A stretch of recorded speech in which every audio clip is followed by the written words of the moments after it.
Hello everyone, welcome back to my YouTube channel. My name is Krishna Arora. आज का हमारा subject है हिंदी। आज हम हिंदी में देखेंगे कि सर्वनाम किसे कहते हैं, इसकी विशेषता क्या होती है और इसके कितने भेद होते हैं। तो चलिए शुरू करते हैं। अब सबसे पहले हम देखेंगे कि सर्वनाम किसे कहते हैं और इसके उदाहरण कौन कौन से होते हैं। तो संज्ञा के स्थान पर प्रयोग होने वाले शब्दों को सर्वनाम कहते हैं। सर्वनाम शब्द का शाब्दिक अर्थ है सर्व प्लस नाम, अर्थात सबके लिए नाम। यानी संज्ञा के स्थान पर जो शब्द काम में लिए जाते हैं उन्हें हम सर्वनाम कहते हैं। अब ये संज्ञा किसे कहते हैं, तो इसके लिए मैंने वीडियो मेरे चैनल पर बनाया हुआ है, आप वहाँ जाकर उसे देख सकते हैं। अब जैसे मैं, तुम, वह, हम, आप, यह, जो, कोई, कुछ, तुम्हारा, मेरा, उसका, जिसका आदि। तो ये सभी है सर्वनाम शब्द होते हैं, यानी जो संज्ञा के स्थान पर काम आते हैं वे सर्वनाम शब्द कहे जाते हैं। तो जब किसी वाक्य में एक ही व्यक्ति, वस्तु या स्थान के बारे में बार बार जिक्र किया जाता है तो वाक्य को सुगम और बेहतर बनाने के लिए सर्वनाम शब्द का प्रयोग किया जाता है। यानी किसी सेंटेंस में किसी एक ही वस्तु, स्थान या व्यक्ति का बार बार नाम लिया जाता है तो हर बार उसी का नाम न लिख के हम सर्वनाम शब्दों का प्रयोग करके उन वाक्यों को और भी सुगम और बेहतर बना सकते हैं। जैसे अब हम एग्जाम्पल देखते हैं। आकाश एक अच्छा लड़का है। अब इसमें लिखा हुआ है आकाश एक अच्छा लड़का है। अब नेक्स्ट लाइन है वह कक्षा 7 में पढ़ता है।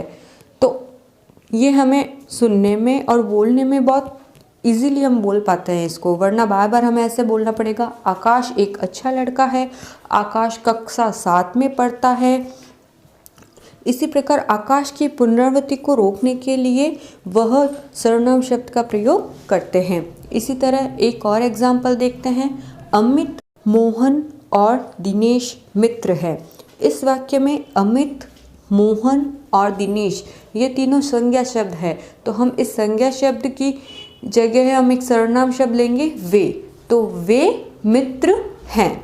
इसी तरह हम संज्ञा के स्थान पर सर्वनाम शब्दों का प्रयोग करके वाक्य की सुगमता और सुंदरता को बढ़ा सकते हैं। अब हम देखते हैं सर्वनाम की विशेषताएं। अब सर्वनाम की क्या क्या विशेषताएं होती है।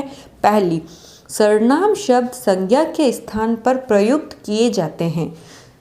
दूसरी, सर्वनाम शब्द सभी के लिए प्रयोग किए जा सकते हैं। तीसरी, सर्वनाम प्रयोग करने से भाषा सुंदर और स्पष्ट हो जाती है। जैसा कि हमने अपने आगे के एग्जाम्पल्स में देखा था कि हम सर्वनाम शब्दों का प्रयोग करके भाषा को कितना सुंदर और स्पष्ट बोल पाते हैं। चौथी, सर्वनाम का मुख्य कार्य वाक्यों में बार बार संज्ञाओं की पुनरावृत्ति न होने देना है। पांचवी, एक ही सर्वनाम शब्द अलग अलग व्यक्तियों, प्राणियों के लिए बोला या लिखा जा सकता है। मतलब जो ये सर्वनाम शब्द है वो सभी प्राणियों के लिए, सभी व्यक्तियों के लिए अलग अलग हम लिख सकते हैं। ज़रूरी नहीं है कि एक सर्वनाम शब्द केवल स्त्रीलिंग के लिए या पुल्लिंग के लिए है। हम सर्वनाम शब्दों को किसी भी व्यक्तियों के लिए प्रयोग कर सकते हैं। सर्वनाम के प्रयोग से पूर्व कम से कम एक बार उस संज्ञा का प्रयोग होना आवश्यक है। यानी सर्वनाम शब्द को प्रयोग करने से पहले हम जिस संज्ञा शब्द के स्थान पर उसका प्रयोग कर रहे हैं वाक्य में उस संज्ञा शब्द का होना ज़रूरी है, क्योंकि सर्वनाम शब्द का मीनिंग ही यही होता है संज्ञा के स्थान पर काम आने वाले शब्द। तो ये तो हुई सर्वनाम शब्द। ये तो हुआ कि सर्वनाम किसे कहते हैं और इसकी विशेषताएं कौन कौन सी हैं। अब हम देखेंगे कि सर्वनाम के प्रकार क्या क्या होते हैं, यानी सर्वनाम कितने प्रकार के होते हैं। तो सर्वनाम 6 प्रकार के होते हैं। कौन कौन से होते हैं अब ये सर्वनाम।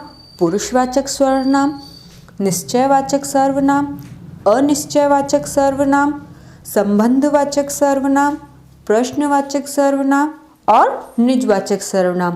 ये 6 प्रकार के सर्वनाम होते हैं। तो अब हम इनके बारे में हमारे अगले वीडियोस में देखेंगे। आज के लिए बस इतना ही। आई होप आपको ये वीडियो अच्छा लगा होगा। इसी तरह के और वीडियोस के लिए मुझे सब्सक्राइब करें। Thank you for watching.